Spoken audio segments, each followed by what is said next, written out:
one after another.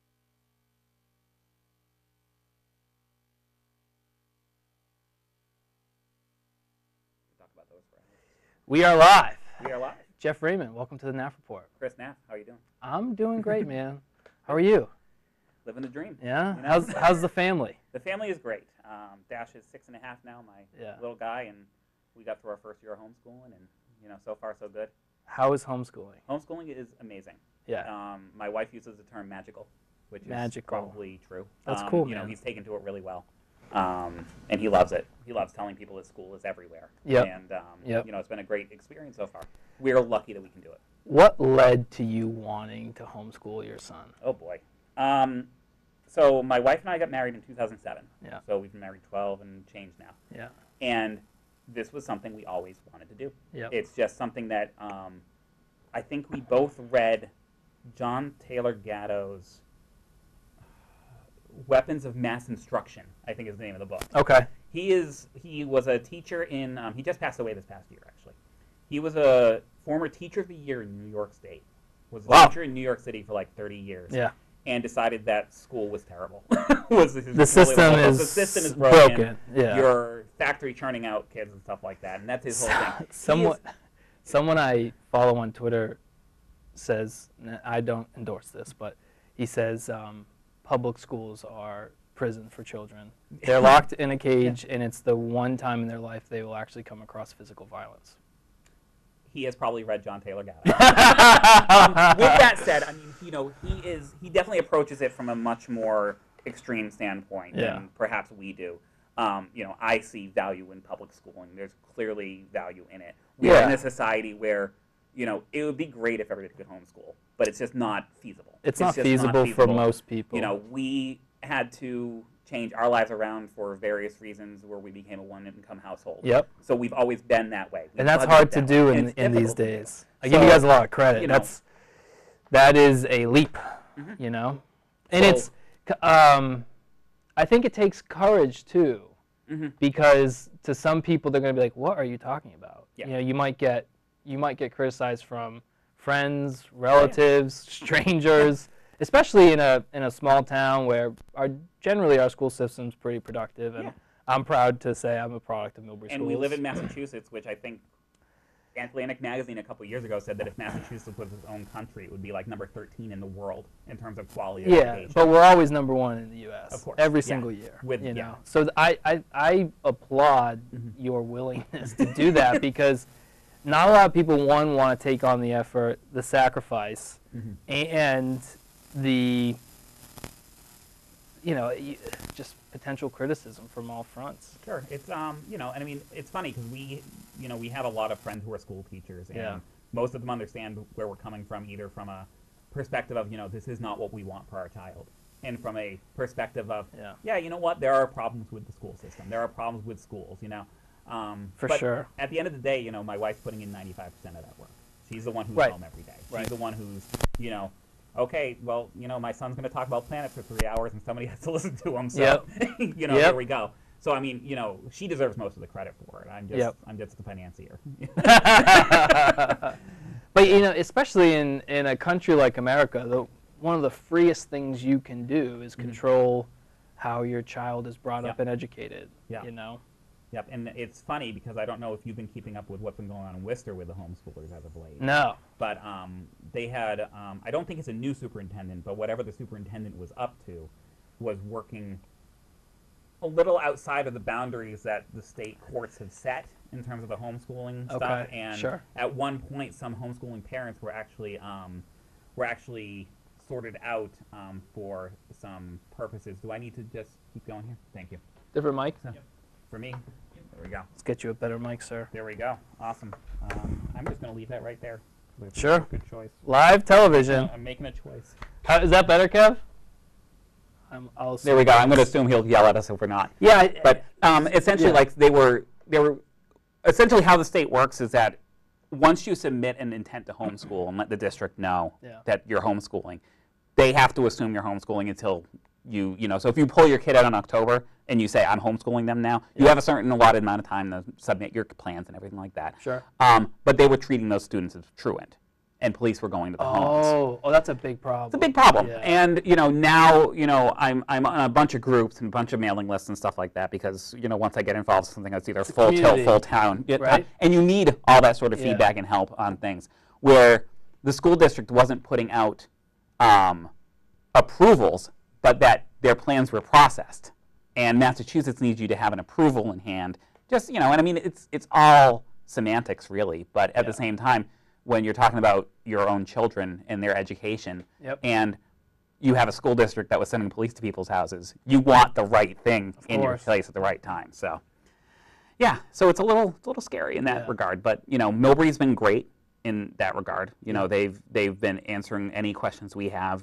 We submitted our plan for the next school year, and they approved it right away, and no issues. And so far so good. So you all are a busy bunch. A little bit. You're homeschooling a child. Yeah.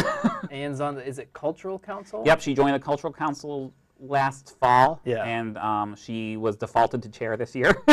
So she's I know what that's about a little bit. Yeah. It's great. She it's funny. I joke around. When her and I first met, she was where'd we meet? We met at Clark University. She was a senior. I was first year out of school, working at the bookstore. Okay. She was working at Tatnick Bookseller was owning the bookstore at that time. Yep. And they also had the contract for the little general store that was on campus. Okay. And my wife worked there part-time during her school. Gotcha. So we kind of interacted through that. Where's she from? Just outside of Portland, Maine. Okay. So she and I met at Clark, and she read one of my shift reports where I did it in pirate speak for Talk Like a Pirate Day, and the rest is history. Of course, that's how the two of you got to know each other. Seriously, but she was very shy from the time Talk Like a Pirate Day, which I believe is the 17th or the 21st of September. Yeah. Of course, that is going to be mostly stuck in my brain for the rest of my life. To the time we actually got together in late April, early May, she was just that afraid to talk to me. Wow. And even then, for the first year and a half, it was like whenever we were in social situations, here I am, and here she is hiding behind me, kind of waiting to, get used to the thing. So for somebody I knew who was so shy and so timid to take a leadership role in a town politics thing, where I don't think 15 years ago she would have saw herself getting involved in town politics at all. That's huge. That's great. Yeah. It's funny. She presented a scholarship at the senior awards. I saw that. And she was on TV and the whole thing, and she was so angry that I was watching it on TV and waiting for her to get on TV. But yeah. So she's on cultural council. She is. Yep. You're on a million things. Library board, and we've been slowly trying to get the historical commission back on board, and that's a bit of a different from historical society. Different from historical society, which I am also involved in. Yes. But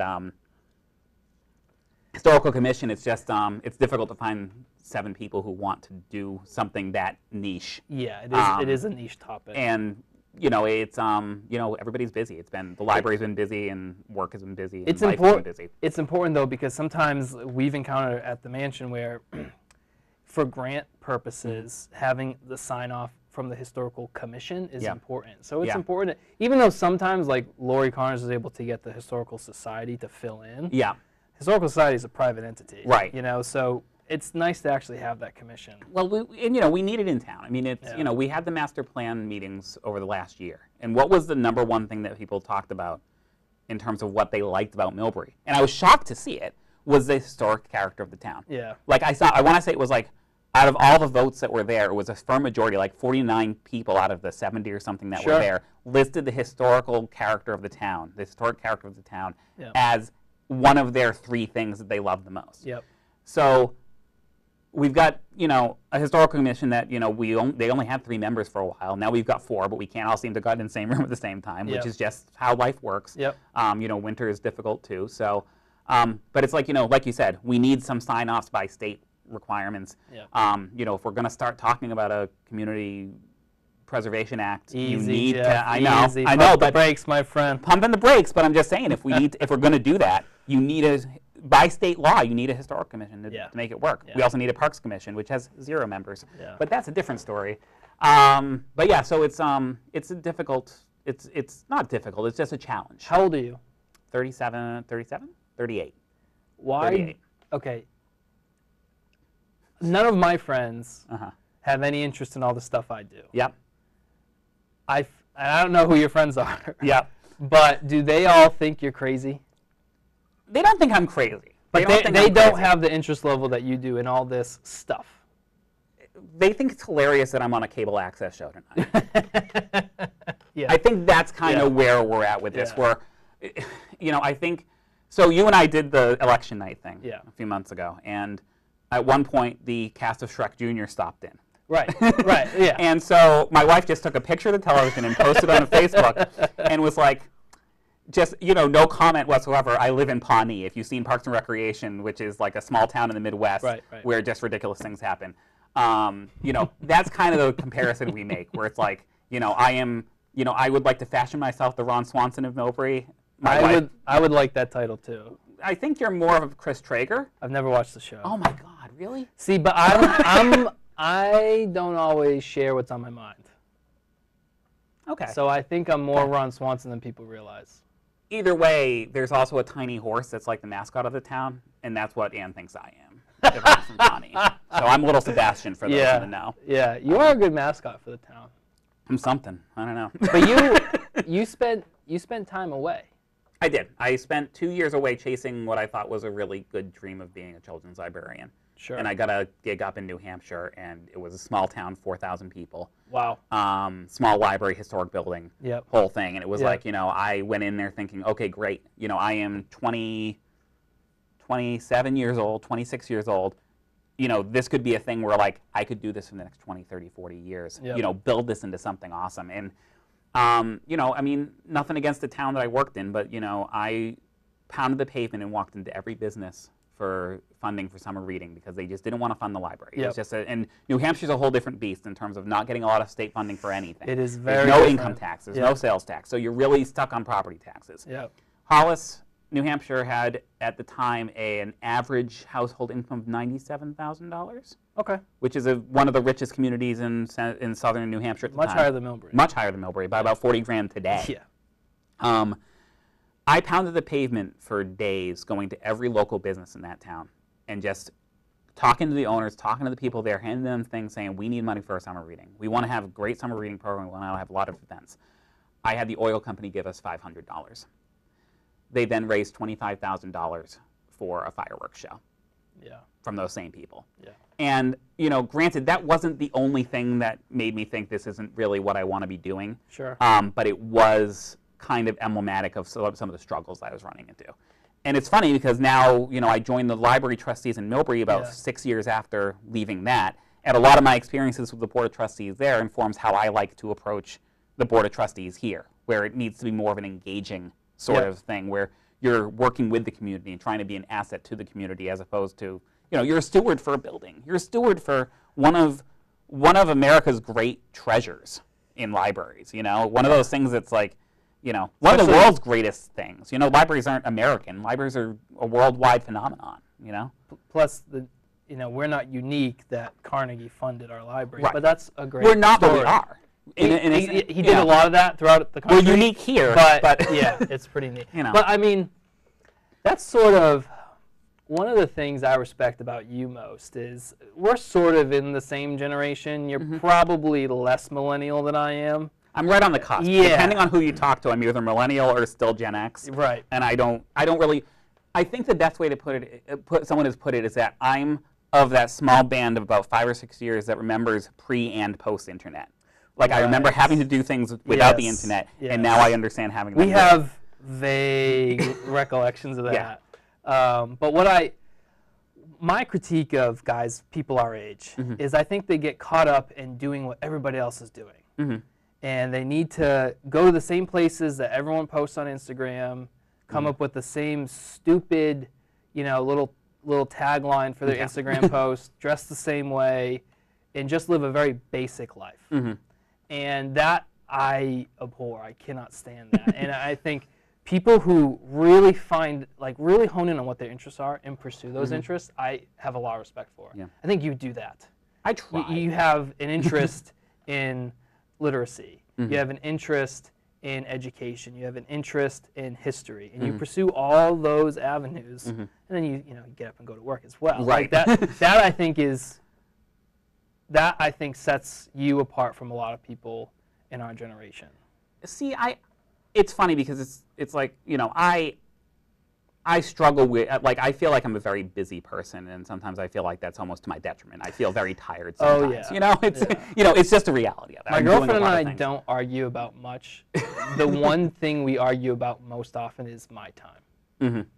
And that's always my fault because Sure. I just dive in. So here's what's interesting about it is that, you know, my wife and I, we can count on one hand in 15 years the number of actual true arguments we've ever had. Sure. This is and this is not to brag. This is not to be like we are the best couple in the world, because we are. But that's you know, awesome. It's we are such on the same wavelength where we're like, you know, values matter to us. Yep. So we're like, you know, as long as we're on the same page and we know that our values are the same, Yep. whatever disagreements we have, we'll figure it out. Yep. You know.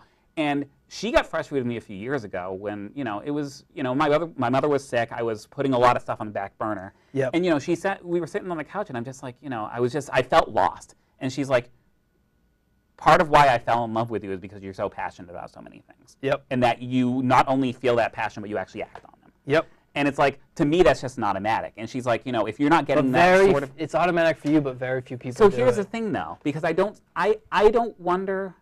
think that it's that people aren't acting on their passions.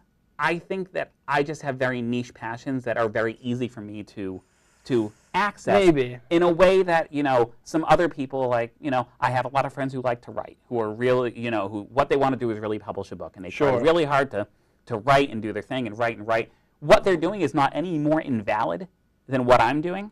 It's just what I'm doing, I'm not going to say produces results, but produces something that is somewhat tangible that I can point to and say, look, I did that. Yep. You know? And God, I've tried to write books, and it's not easy. And, you know, I can understand getting caught in the weeds of writing that sort of thing and then not having anything to show for it. But it's like, that doesn't make their passion any less personal. And honestly, I mean, you know, and this is not a criticism, but, you know, our interests align in the fact that our passions and our interests do something that gives back to the community a little bit.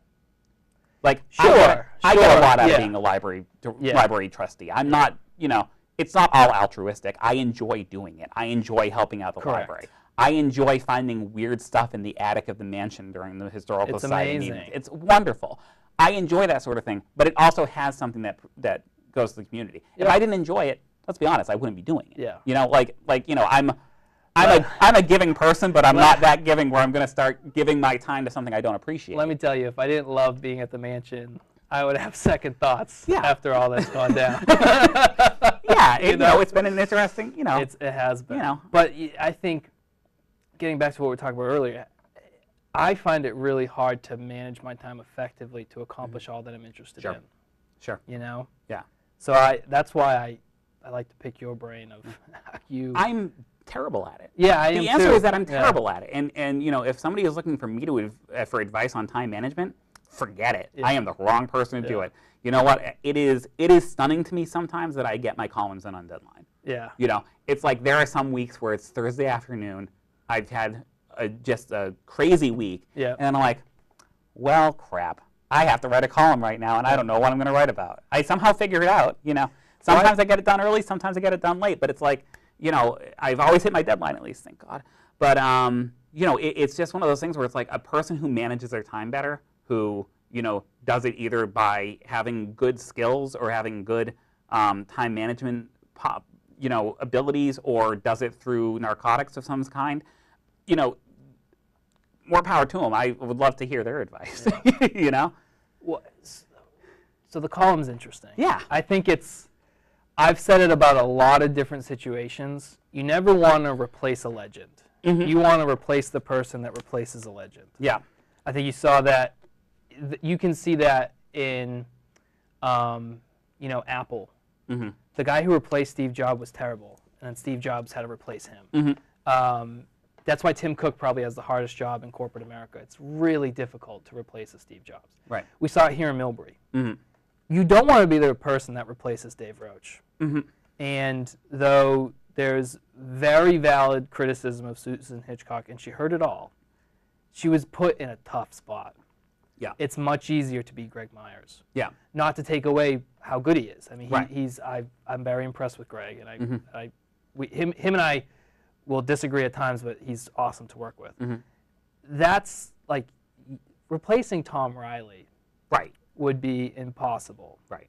And Bill's a friend of mine. Bill Borowski's a friend mm-hmm. of mine, and he, I think, for what he did in the column at the time was great because he was an insider mm-hmm. offering the outside some real perspective and some real meat. Yeah. You know, yeah. I think it's easier to replace Bill than it would have been if Bill was never there and you had to go right after Mr. Riley. I got lucky in the sense that I will never be as informed and as analytical as Bill Borowski is. And I say this very informed, very analytical. And he knows stuff inside and out. And you know, if he and I were to ever have a debate on anything, he would run circles around me. And I mean anything, even stuff that I care about. You know, that's just his nature. I can't debate Bill on policy. Yeah. I can debate Bill on ideas. Right, because on policy, he knows it inside and out. Yeah. So I will never be as down-homey and as connected and as beloved as Tom Riley is. Yeah. Tom Riley was a teacher in the school. Yeah. He was an institution in this town for ages. You know, he was gone too soon. That's a part of the legacy. Right, exactly. It really is. Yeah. You know, I have been doing this column for almost 2 years now. I think I started in late August or early September of 2 years ago. Yeah. And I don't feel like I even found my voice yet. Like, I feel like I'm still a little all over the place. Yeah. And, you know, every column I write, the first person I extend it to is my wife. And I'm like, you know, because she considers herself the everyman. Because she's like, I don't pay close enough attention to everything to really, you know, so if I'm being too dense on something, or if I'm not connecting things properly, or if I've even, you know, the column that's going to be put out tomorrow for this Thursday, today's the 10th, so the 11th, you know, she's like, I don't know where you're going with this. Yeah. Why don't you move this here? And then I moved one paragraph and the whole thing opened up, and it was, you know, it worked out. But it was, I'd never be able to do what they do, and it's probably a good thing. But but what it means is that I don't feel like I found my groove, I guess is the best way to put it. So 2 questions. Yeah. Why did you want to write the column, and what are you trying to accomplish? I secretly always wanted to write that column. Okay. I'm not going to lie. You're a literary person by nature. Yeah. Right? Yeah. You are a writer and a creative first. Right. I wouldn't go as far as a creative. I don't consider myself as creative as I wish I could be. Okay. There are far more people who are far more creative than I'll ever be. Sure. I don't pretend to be the best writer in the world, but there is a spot where there are people who are not good at writing. There are people who are very competent at writing, and then there are people who are amazing at writing. Yeah. I will never be amazing at writing. Yeah. I shouldn't say that. Maybe in 20 years I'll be amazing at writing. Well, it's like 10,000 hours, right? Right. Well, it's going to take more than 10,000 hours. I can speak from experience. So I put in my 10,000 hours, and I've gotten better. But not 10,000 hours in this column. That's also true. And this is a different medium too. With that said, so, but the thing is, like, the difference between people who can kind of put some words together and the people who can take some words and make them into something that works.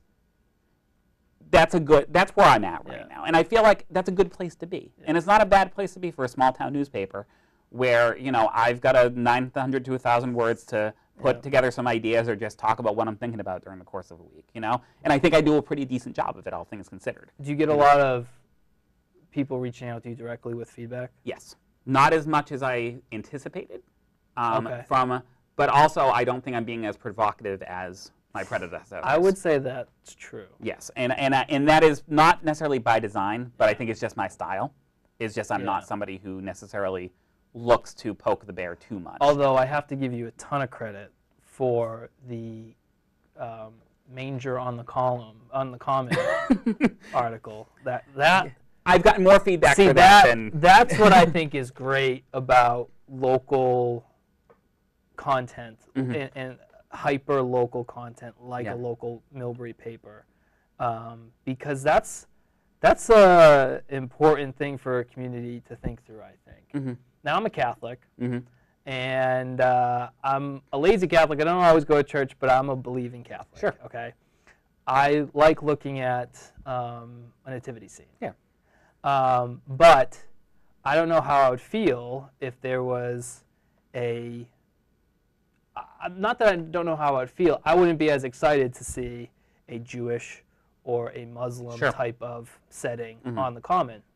And maybe I would think, you know, my taxes pay for that land. Why are we promoting another religion on that land? Right. And I think that's kind of what you're trying to get at. Well, I mean, it wasn't even that. It's like, you know, it's I think, you know, and this might have been my fault. I mean, if people misunderstood where I was coming from on it, you know, that's at least partially my fault that I didn't get a thing across a certain way. Sure. With that said, there are a lot of emotions and a lot of history and a lot of, I don't want to use the word baggage, but you understand what I mean when I say baggage that comes along with religion. Yes. So, you know, I think that automatically people are like, you know, oh, it's the secularists coming for trying to get religion out of the public square. And it's I didn't take it that way. I know you didn't take it that way. Other people did. That's Yeah. feedback I got. Yeah. I got very angry feedback from some people and yes. sort of that way. And I'm fine with that. If I'm going to put myself out there, I got to take my licks, and that's fine. Yep. It's, you know, for me, it's like I'm not offended by it. I don't care. I literally don't care. Right. What I care about is the fact that, you know, we spent so much time talking about buying a golf course. We weren't buying a golf course, I know. Spend so much time trying to figure out how we're going to pay for roads. Yep. You know what? We're going to be talking about spending, you know, $25 million on a school in the next few months. Plus tens of millions on a public safety building. Or Plus when Elmwood is up for grabs. Yep. Plus when the high school is up for grabs. You know, this is all going to be coming down the pike. Can we afford a six-figure lawsuit over a nativity scene that we will lose? That was really that's my entire thing here. Where it's like, you know, our budget is what, $40-something million. 44. Can we afford to have potentially a percentage or two of our budget go toward paying out damages for a nativity scene because we like how pretty it is on the common? And don't get me wrong, again, I love looking at it. Yeah. I love, you know, the fact that New England was founded by every town, every city was founded by religious people. And that is the weird. I love that. It's a weird dichotomy of the whole thing, where it's like, you know, what were our early meeting places? They were churches. Yep. The whole dispute between Sutton and Millbury was that Sutton didn't want us to have a church on the top of the hill. I mean, it's so foreign to us today. But it's like, you know, when people and talk that's about, what Town Common was. And that's what Town Common. The Lord's barn. Was the church was in the middle, Yeah. and everything else was built around it. Exactly. In Old Common. Yeah. And it's like, you know, for all the complaints by, you know, people in the national debate about, you know, we don't have a Christian heritage. Well, guess what? Up here, we have a Christian heritage. We really do. Yeah. We, you know, they escaped persecution from Europe to be able to worship and believe the way they wanted to here. Yep. That's what the whole thing with the Pilgrims was. All these towns set up these churches to have their places of, not only their places of worship, but their seats of government. It was all one encompassing thing. You know, it's hard to, I understand the difficulty in detaching that history from it. Yeah. But here's the reality of it. The reality is that towns have been sued, towns lose these lawsuits. Well, I look at it, and this is where the Ron Swanson in me comes out. I look at it as, I'm taking money from an atheist, and by force. No, taxes are not voluntary endeavors. Right. So by force, by way of government force, the only legal force we allow in America, you take that money from an atheist, from a Jewish person, from a Muslim. You take that money, fund a common, and put up something against their religion. That, to me, and we're selective. Yeah. We just put up the Christian stuff. Yeah. So that, to me, again, folks at home might be throwing their remote at the TV right now. But even as a Catholic, I think we have to be really respectful of people's tax money, and that's where that's the purview of where I come from, because it's force. Yeah. And that is something I take really seriously. So my only problem with that argument Sure. is that we do a lot of things in the name of government that are counter to. Hence the reason for my Ron Swanson. Well, no, but you know, I mean, you know, at the end of the day, like, you know, it would be great to have this, you know, paradise where, you know, we don't need to rely on public utilities and public schools and public libraries and all this stuff. It would be great. It's not going to happen. It's not going to happen. And, you know, there is a very strong argument that I definitely believe in that, you know, that probably wouldn't be great on a local level. Yeah. You know, my small governmentness is kind of tapers away the closer you get to the seat of the people. You know, and I think that's where a differential is for me and other folks who think like me. So with that said, there are plenty of books in your library that are funded by taxpayer dollars that promote or, push a certain point of view or religion. Sure. You are having things in school curricula that are not, that do the same thing. Sure. And these are very secular institutions. You want to talk lawsuits about school prayer and stuff. The school stuff's a much bigger thing. I found a bunch of articles at the Historical Society last week about our first female select woman, Diana Hill. A legend. But every 10 years she wrote an editorial about how sad it was she couldn't give her Bible verse in the morning anymore because of the Supreme Court, which is just, It's real interesting. It is. And but maybe the lawsuit's the bigger deal. And that's the whole thing. I feel like it is. I don't think anybody cares about the nativity scene in town except me. And I only care because of the implications of a possible lawsuit, not because it's a bad idea. It's not on my radar, but I think you're actually right. Yeah. It's the same. It's the same debate. It's the same debate we had with the methadone clinic. By state law, if we didn't allow them to come to town, they could have sued us, and they would have won by legal precedent. Yep. And that, I forget what town, same situation. I remember. $6 million lawsuit. Yeah. Which, again, that's a huge bite of the apple for us. Yep. So that's a third of a school for us for this year. It's insane. It's insane. But speaking about, like, you taper off your small governmentness the more local you get. Are you familiar with Nassim Taleb? I know the name. He the did Black Swan. Yeah. So he has the same argument. In my family, I'm a communist. Yeah. Amongst my friends and maybe distant relatives, I'm a socialist. Yeah. At the local level, I'm a Democrat. At the state level, I might be more moderate. At the but at the federal level, I'm either Republican or Libertarian. The bigger things get, the smaller you want the control to be. Yeah. The more local you get, maybe some more control, some more community-oriented things aren't so bad. And I think that's a decent way of. Yeah. I'm not saying I endorse that idea completely, but that's kind of what you were getting at. Yeah. So I mean, to bring it back around to where you're going with this, it's like, what is my intent in writing the column? That was your second question, and it's a question I grapple with because it's like, on one hand, I am a voice that more people in town will see than most other things in terms of being able to give information and give stuff that's going on, and thus I have a platform that I feel I need to be responsible with in terms of what things I talk about and what things I choose to talk about. But at the same time, we are a small town. There's not always a lot going on. So at the same time, let's talk about other things that are happening. Like, I talked about the movies I want to see a couple weeks ago because, we were getting in the doldrums of summer. Everything was slowing down, I still haven't seen Spider-Man. But, it's that sort of thing where it's like, maybe people have never, I was hoping with the nativity scene one, for example, I don't think people have actually really thought about the legal issues around it. I guarantee most haven't. And, that's unfortunate. I think people understand that people have been sued for it, perhaps. I think people understand that there is that constant struggle between church and state and all that stuff. I don't think people realize that there is a financial liability involved in it. And the timing of it was just so perfect with where the town meetings were coming in with the golf course and everything, where it was just, But it's like my column is going to publish tomorrow. I found a flyer promoting the building of the Shaw School from 50 years ago. I wish we did not even build that thing. Oh my God. So it's funny because, at least according to the flyer that went out, the Millbury School Review, I believe, was the name of the publication, which I'm sure I'm willing to speculate was just a promotional tool. The state at the time had said that every community had to start offering kindergarten as of 1973. Don't quote me on the exact year. And as it stood, we still had 4 school buildings that had spread out all of our students at that point. Yeah. There were a ton of schools in town. There were a ton of schools in town. There were four schools that were closed as Shaw was finally opened. Plus, I was told later on that the upstairs of Assumption School was also a public school at the time. Interesting. They were using that for a public school. Church and state. Church and state. Wow. Plus Elmwood was already open. I think Elmwood might have come first.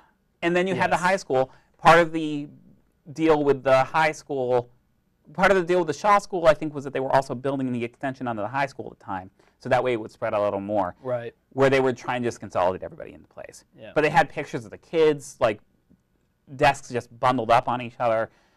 They were using the auditorium stage as a library and as a teaching area in Elmwood at the time because there were too many kids. Yeah. They were looking at the projections down the line, and it's like, we're talking a new school now that will have openings for, I think, something like 80 or 90 kids or something like that. That's a projection over the next X number of years that they're projecting it out. They were projecting 200 to 300 over like a decade. Like, that's the sort of growth that nobody was looking into. And so, I don't know. Part of my thing is that, part of my column was, here is our debate in 1973. We were already talking about it then. This is why they wanted to do it. Yeah. This is what we're dealing with now. Yeah, the HVAC doesn't work very well. That's a real problem. The main office isn't near the front door. I don't know if that's as big a deal. I could see from a security perspective. It's all theater, but that's a different debate for a different day. Yeah. But, the point is that, like, they won the day in 1973 and, arguably probably should have. Yeah, but they built a crappy building. They built a building that lasted for 40 years. Yeah. A building that, if we had to live with Shaw for another decade, we could live with Shaw for another decade. And honestly, I will also say that, I am not entirely pleased that we're going to go forward with it, but, because we're going to go forward with it. We know this is going to pass. This is not going to, this is... Probably does. This is, I feel like a lot of stuff has been put on the back burner specifically because we know this is coming down the pike. That's just... Well, the fields certainly have. This is also true. Yeah. At the end of the day, it's, you have a building that lasted 50 years, and back then you built buildings to last 30 to 40 years. Now, I don't know, I haven't looked close enough at the projections of how long this building will last. I've got a feeling they're probably going to be looking at a 2-generation type thing. Better be 100 for what we're spending. Well, seriously, and I'll give a preview for my column tomorrow. One of my regrets, and not that I feel like I could have necessarily made a big difference on this, we should have bundled Shaw and Elmwood in the same building. We should have gone with a single K-6 building, gone whole hog with it, gone, $70 million, get a big structure in that area in one of the places, and be done with it. And then you have one building that everybody goes to, and you're set. That's what I really feel like we missed an opportunity to kind of consolidate some stuff and to provide us some savings down the line. Because I think the price tag on the Shaw right now is around 50-something million. And the state is covering a lot of it, and that's but it's still going to be a big financial. It's going to be a huge project for us. And it's going to, $20-something million, I think, is going to be our share of it. Which might be the biggest borrowing ever. Yeah. I mean, the high school didn't cost that much. No, but that was also 20 years ago. Exactly. Yeah. So when you're talking about, an ask of $50-something million, part of me wonders why we wouldn't be better off trying to get an ask for $70-something million to go ahead and do it. Right. But I didn't. This is where the whole government is who shows up. I didn't show up to those debates. It really is who shows up. And that's, I think you saw that with Clearview. Yep. You had, that was, I don't know if we've ever had any better turnout at a special town meeting. It's been a lot. Maybe since the mall. And I was not old enough to go to town meeting. The mall went into place, so I wasn't there for it. But I was playing in dirt outside at the mall. Seriously, I probably had a spring concert in high school. But it was, I was reading something where you had 1,000 people turn out for town meetings for the school stuff, for other issues that were coming up over the course of the 70s. I've been going through a lot of old newspaper clippings in the Historical Society just by virtue of we have boxes of newspapers that people have donated to us over the years. And it's just, it's funny to think that, we're so impressed by 600 people showing up to town meeting. And, we had to do a quorum call this year because people left so early because we couldn't get 100 people in the room. And here we are, we had no problem getting 1,000 people in the room before. It's just, it's the world we're in now. Apathy is at an all-time high. Yeah. In the general public. Possibly. I also think that, it's kind of part and parcel with the nationalization of politics in general, really. Because our generation, we've really only known politics to be nationalized. The fact that we understand and view politics as such a local issue is a rarity for for our stuff.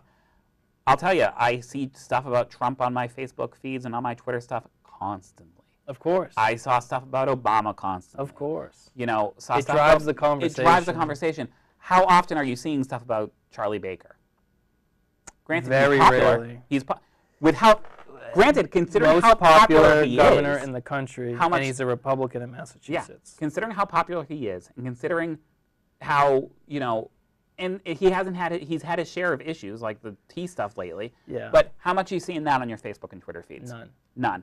How much are you seeing? The only reason you see town stuff is because we're on these town Facebook groups all the time. If you weren't on these town Facebook groups, how often are your friends in Millbury talking about Millbury politics and stuff? The only people who talk about Millbury politics are the insiders.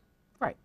Or you do have some very concerned folks who are always at meetings, always talk, and that's great. I wish we had more of that. But the bulk of the conversation is driven by people who are on the inside or have been on the inside. Yeah. But I wish it was different. Yeah, and but that's the whole thing. That's where I'm going with this, where the nationalization of our political discussion has rendered people to believe that town politics don't matter or don't have an impact on them. And then they're going to turn around and pay $6,000 in property taxes and not know where it goes. I was talking to Katie McKenna about this recently because there's been so much going on in town, and sometimes even as selectmen, like there's so much going on, we can't always communicate with each other. We never violate open meeting law, but we do try to touch base one-on-one. Yeah. You know, what do you think? You know, and sometimes we never get a chance to like catch our breath and actually like catch up with everybody. Yeah. So like Katie and I were like, okay, we're like a year in. How do you think it's going? How do you think it's going? Yeah. So and we were talking about this, and what we love about it is this is a way to be directly involved and have an immediate impact. Yeah. You could hate Trump, you could love Trump, you could have hated Obama, you could have loved Obama, and it mattered none. Especially if you live in Massachusetts, who you want to be president. The election season ends for us in March. This is not. This is not the. Voting's important, but literally, your vote in Massachusetts has no impact. The Democrat will win every time. Yeah. So unless Charlie Baker runs someday, that would be really interesting. Right. So obsessing about what the president is doing or tweeting, it just is not. When I was in college, I was super political, and super involved in the national debate. With and my friends and I on our campus would have these long debates. We would organize debates, or just if we were just getting a bite to eat or a drink, we would just get into these long conversations, very philosophical. And we thought these ideas were super important to figure out and nail down and have a conversation about. We're going to rescue the world in this one little niche and then issue. Like I graduated and I'm like, none of that matters right now. But what I love about being involved locally, we're figuring out how to pave the roads, how to fund the schools, what new infrastructure projects we want to take on. That, influencing that, being involved in that, really gets me fired up. So I don't even pay attention. Only like the major groundbreaking headlines I'll read up on. At this point, if it's not on Twitter, I don't know what's happening. And it's there is and again this is just part of the thing where it's like and I know what people there are going to be people who are going to be like of course nothing nationally matters. He's an an older white male who doesn't have to worry about national politics, and yes, there is some truth to that. I'm not I'm not a migrant trying to go across the border. I'm not somebody who relies on Medicare to get through my day. I don't need the sort of resources that the federal government provides. I'm in a position where I don't need to care about those things. There are a lot of people who are also in that same position who care a lot about those things.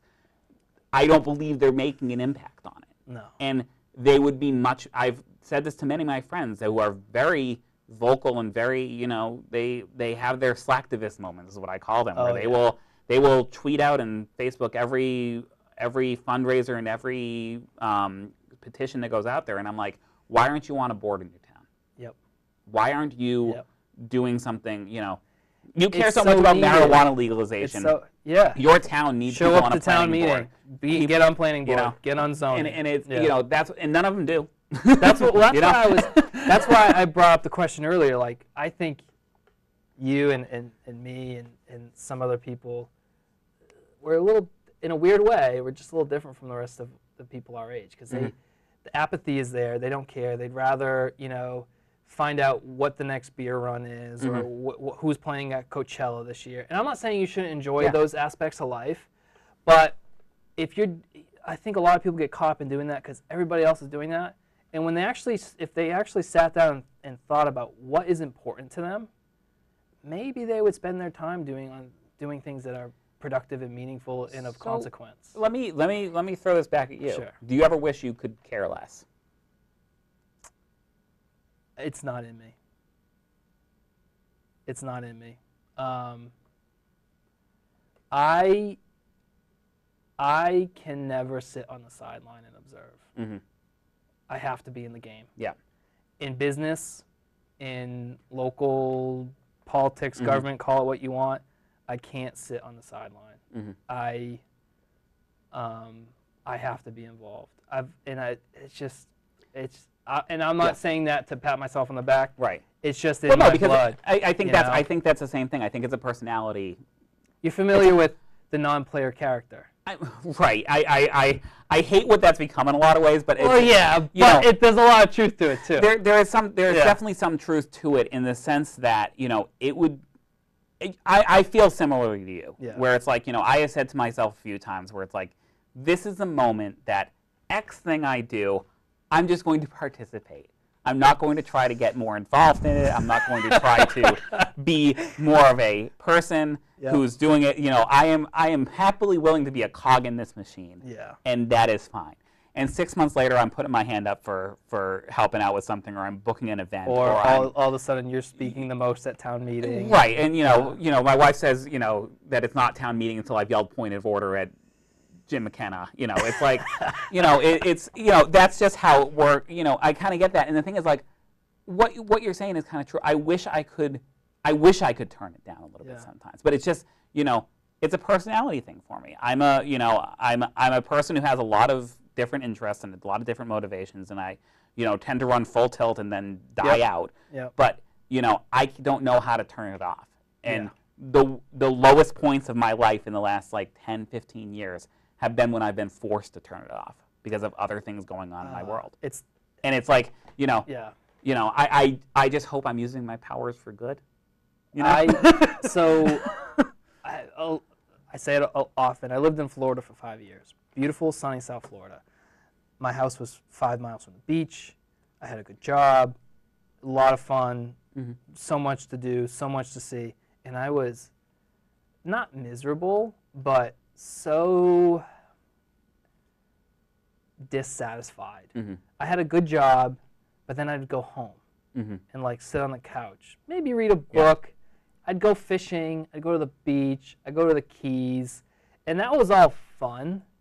But I hated just going to my job. Yeah. And that was it. Yeah. I gained weight. I drank too much beer. I, distracted myself with things I normally wouldn't distract myself with because I had nothing else going on. Yeah. And that probably was the motivating factor for me to come home. It's January, it's 75, sunny, no humidity, beach is 5 minutes away. Yeah. Freaking awesome, right? But I was so bored. Yeah. I was so freaking bored. Yeah. And I knew when I came back, I didn't know what exactly I was going to do. I just knew it was going to be a lot. Yeah. And I was going to have fun, Do you, so I guess here's a question for you, because I mean, like, I don't get, this is now, like you complained about the Instagram culture and everything. Sure. And it drives me nuts because everybody's, you're not, it's become harder and harder to see people's true selves as we've become more and more consumed with trying to put up a good face and put up a good image. Yeah. We're all about our brands, and that's, that's that. Do you feel like people would probably get more engaged and get more involved if they just tried it? Like that sort of spark that we found? would be in other people, or is it something where we're just, unfortunately or fortunately, depending on who you talk to, destined to be doing this stuff because that's just who we are? It's the question of like, is an entrepreneur born or is he bred? He or she bred? Or you know, I don't know. I think sometimes people need that spark. Like there's members on the board of selectmen right now. They were driven on a specific reason. They're like, whoa, this particular thing is screwed up, and I want to be part of the solution. I didn't have that. I had a feeling of this is a town I love. There's some things I see going wrong that I think I could have a meaningful impact on, but I also just want to be part of the larger conversation. Sure. So I think it could be both. For me, it's just like I think we're very similar. We can't sit on the sideline. Yeah. I think it. Okay. Maybe I'm a little wrong because junior year I was town manager for the day, and that did open my eye. Sure. So then I was like, oh, this is kind of cool. And then I met all the selectmen and got to know a couple of them. Yeah. I'm like, oh wow, what they do is neat, and maybe I'd like that someday. So maybe maybe there was that spark early on.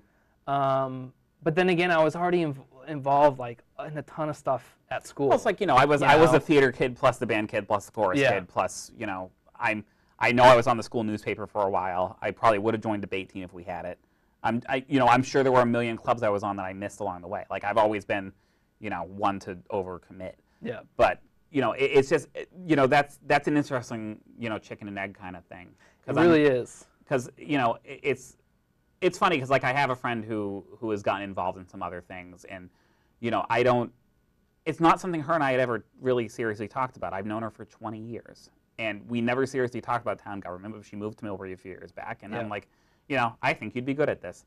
And even if you're not like completely good at this, it'd be nice to have somebody I know and trust and who would be doing this for the right reasons, as opposed to me trying to recruit people to do things. And it turns out that she's been wonderful, and it's I don't know if she's been looking to get more involved or anything like that. There are a lot of reasons why, but I just don't I don't know. It's like I've reached out to other people who've been like, I think you'd be great at this. One friend of mine a few years ago was like, I'd like to get more involved. You seem to know what to do, and I'm like, sign up for this. I don't think he ever took me up on it, and that's fine. Different strokes for different folks, but I also think that can be said outside of getting involved locally. People, I think, generally default to hitting the snooze button on life.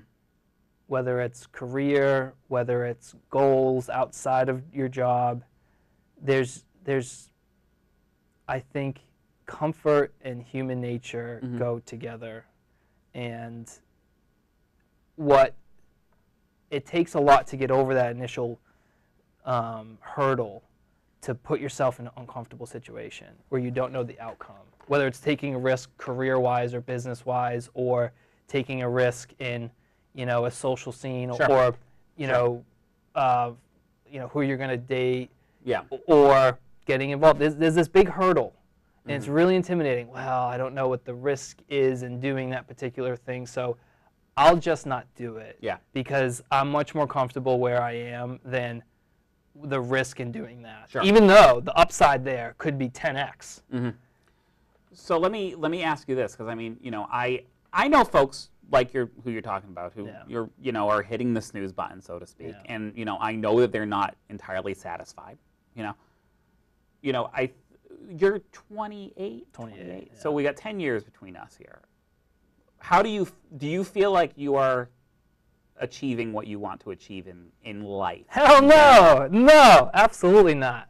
No, not even close. How about you? Is it? I'll answer that question. I'm not dodging this question. Sure.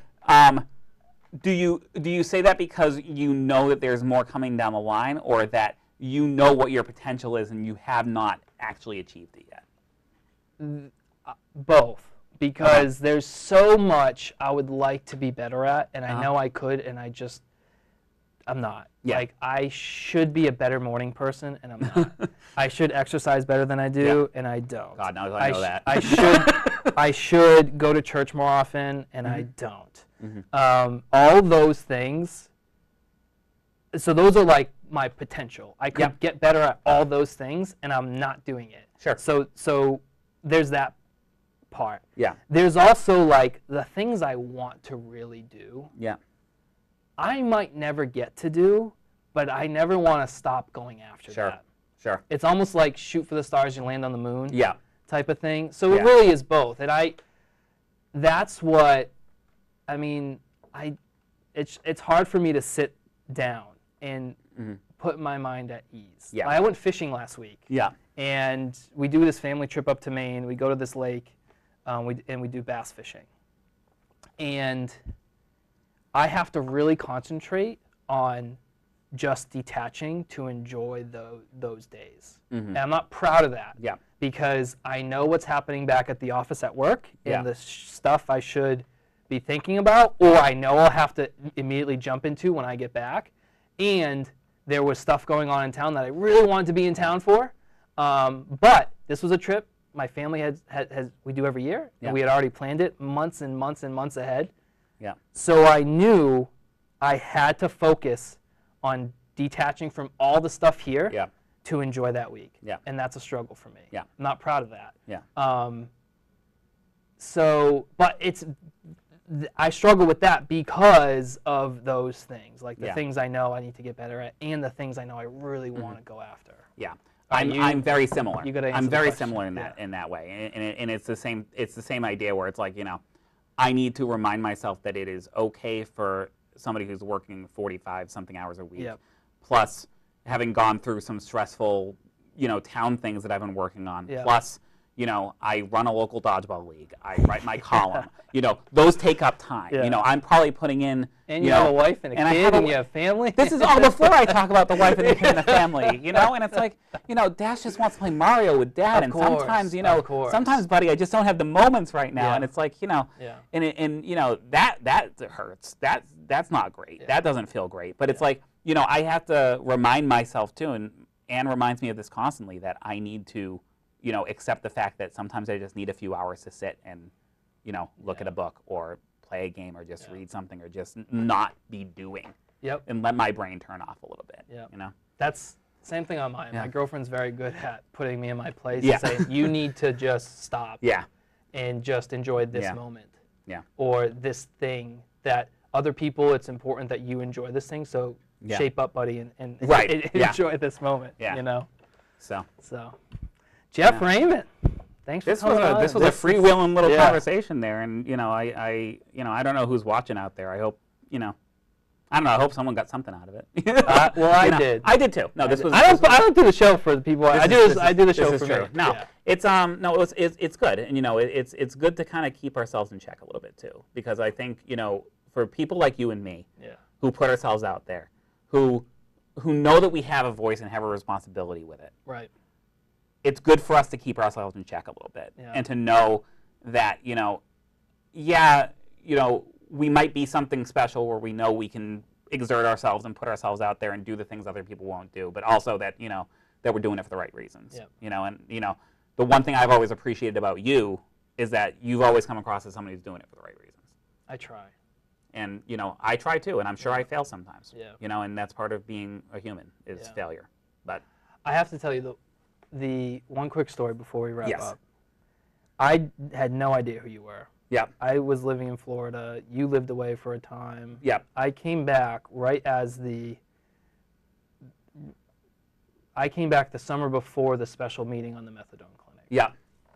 And I saw you get up at that meeting, and I was like, okay, this kid's somewhat my age, and he's fired up, and he's bringing up really good points that, in the points he's bringing up, is alien to some people in this room, and he's not afraid to share it with those people.